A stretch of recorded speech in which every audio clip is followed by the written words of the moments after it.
A very good morning to all of you, my dear students. So, students, how are you? I hope that you all are fine. So, students, today we are going to continue the previous topic. Okay. So, in the previous class, we have studied about the direct variation and its questions. In this class, we'll study the inverse variation.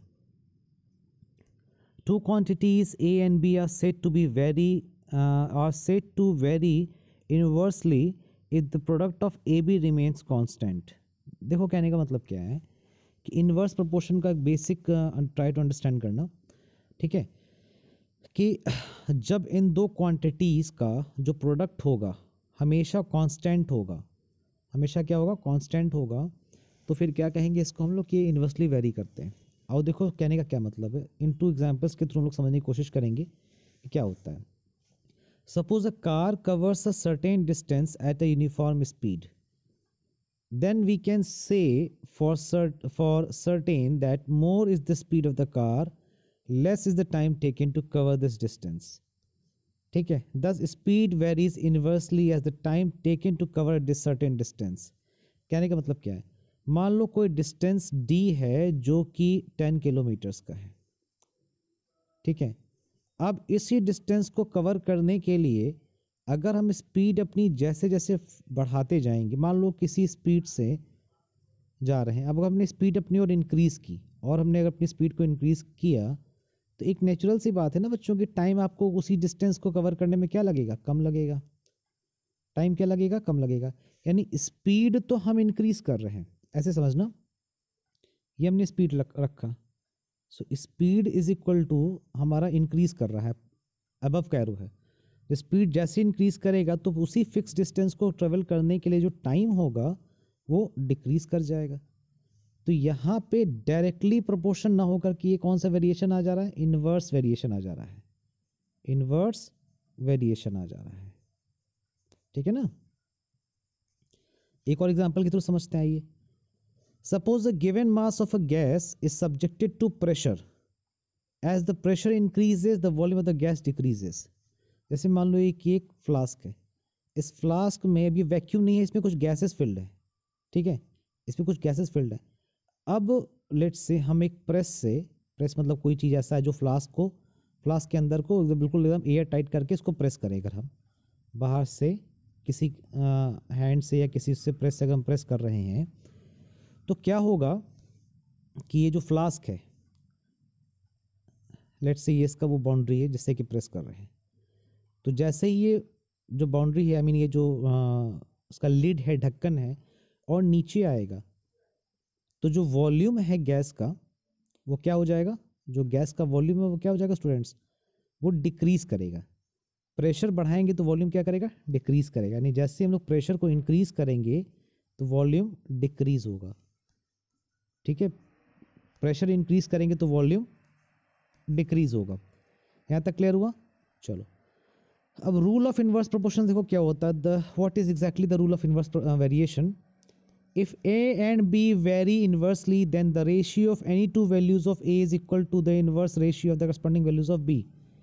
कहने का मतलब क्या है कि यदि ए and B very करता है inversely, तो कहता है ratio of any two values of A is equal to the inverse ratio of the corresponding values of B. यानी कि ए की कोई भी टू वैल्यूज आप लेट कर लो, ए की कोई भी टू वैल्यूज आप लेट कर लो, तो वो जो टू वैल्यूज होगी ना वो बिल्कुल एकदम इनवर्स रेशियो दिखाएगी किससे, बी से। आइए इसको और अच्छे से डिटेल्ड वे में समझते हैं कि इसका प्रैक्टिकल लाइफ में कैसे यूज़ होना है कुछ एग्जांपल्स के थ्रू। आइए देखते हैं। If 36 men can finish a piece of work in 25 days, in how many days will 15 men take to do it, will 15 men take to do it. तो देखो स्टूडेंट्स, इसमें करना क्या होता है, एक फॉर्मूला होता है m1 d1 upon w1 is equal to m2 d2 upon w2, ठीक है। m1 d1 upon w1 is equal to m2 d2 upon w2, जहाँ पे m क्या है, मैन को रिप्रेजेंट करेगा, ठीक है, d क्या डेज को रिप्रेजेंट करेगा, और w क्या रिप्रेजेंट करेगा, w रिप्रेजेंट करेगा वर्क को, कि कितना वर्क है, ठीक है।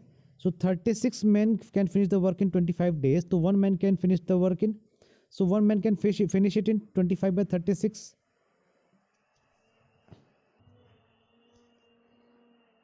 It means less man more days.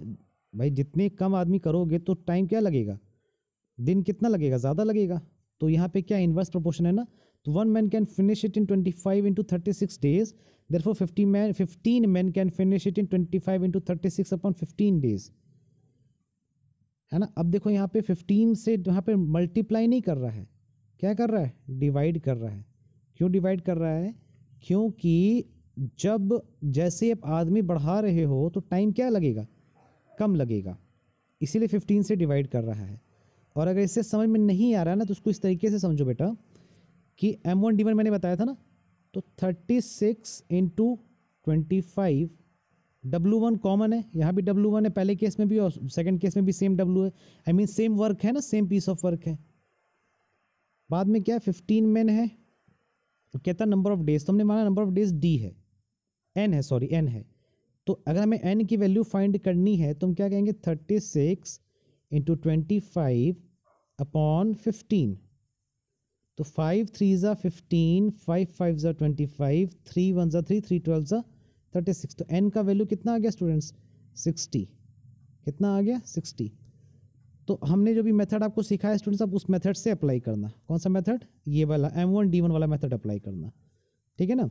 अगर ना समझ में आया हो तो उसको वीडियो मेरा जो फिर से रिवाइंड करके फिर से देख लेना, तो समझ में आ जाएगा. आइए नेक्स्ट देखते हैं. A contractor has a work of 420 men who can finish a certain piece of work in 9 months. How many extra men must be employed to complete the job in 7 months? देखो 420 men को काम पे लगाना था, तो काम कितने month में पूरा हो जाता, 9th मंथ में पूरा हो जाता. लेकिन अब कह रहा और कितने आदमी को लगाया जाए ताकि काम जो है 7 मंथ में ही पूरा हो जाए. काम कितने मंथ में पूरा हो जाए, 7 मंथ में. आके देखो ये फॉर्मूला कौन सा है, M1D1 ही तो है ना. M1D1 is equal to M2D2. बोलिए, यहाँ पे D डेज ना होके मंथ में दे दिया है, उसमें कोई अंतर नहीं, कोई दिक्कत वाली बात नहीं है. ठीक है. तो हमने कहा, क्या कहा, N into 7 is equal to 420 into 9. N की वैल्यू क्या आ जाएगी स्टूडेंट्स, 420 इंटू 9 अपॉन 7. तो 7 6 ज़ा 42 और 0. N की वैल्यू कितनी आ गई, 7 9 ज़ा 9 6 ज़ा 54, 540 मैन चाहिए. तो अब देखो क्वेश्चन में क्या कह रहा है कि how many extra man.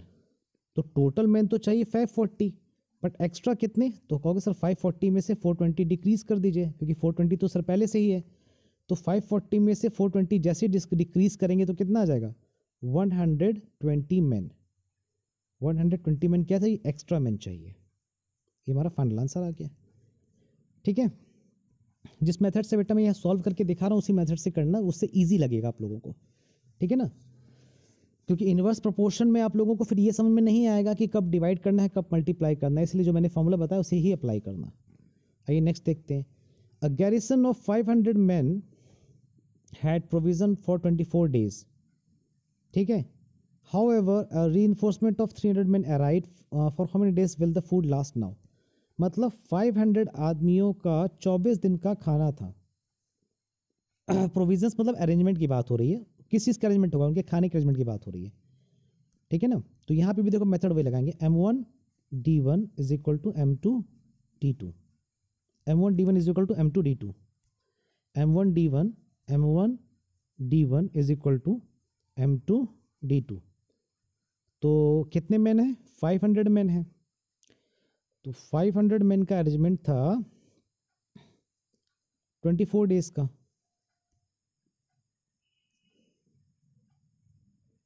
500 man का अरेंजमेंट था 24 डेज का. बट अब कितने आदमी आ गए, 800 आदमियों की 300 एक्स्ट्रा आ गए ना, तो कितने दिन खाना चलेगा. तो M1D1 is equal to M2D2 लगा दिया आपने. ठीक है ना. अब देखो सॉल्व कैसे करेंगे. N की वैल्यू क्या आ जाएगी, आपको सर N की वैल्यू आ जाएगी 500 इंटू 24 अपॉन 800. 0 से 00 हमने कैंसिल कर दिया, 0 0 0 0. 8 1 ज़ा 8, 8 3 ज़ा 24, तो 50 इंटू 3 कितना आ गया बच्चों?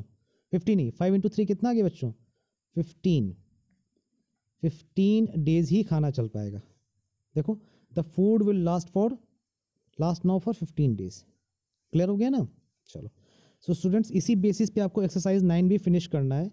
9B के सारे क्वेश्चंस को इसी मेथड से करना है जैसे मैंने बताया था। हाँ, जो टाइम स्पीड डिस्टेंस का क्वेश्चन होगा, आई मीन जैसे ये देखो टाइम स्पीड डिस्टेंस का क्वेश्चन है, तो इसके लिए जो फॉर्मूला यहाँ पे एग्जाम्पल में मैंने दिखाया था, ये वाला कार वाला जो एग्जाम्पल यहाँ पे था, सेम चीज़ अप्लाई करना होगा, ठीक है ना? फिर भी अगर कोई डाउट होता है तो I will upload the solution PDF of this question. अगर PDF सॉल्यूशन से भी समझ में नहीं आता है तो फिर वीडियो सॉल्यूशन भी बना दिया जाएगा, ऐसा कोई इशू नहीं है, ठीक है? So that's all for this day students, thanks a lot. ये सारी की सारी चीज़ें क्वेश्चंस कंप्लीट कर लेना up to question number 12। Thanks बच्चों।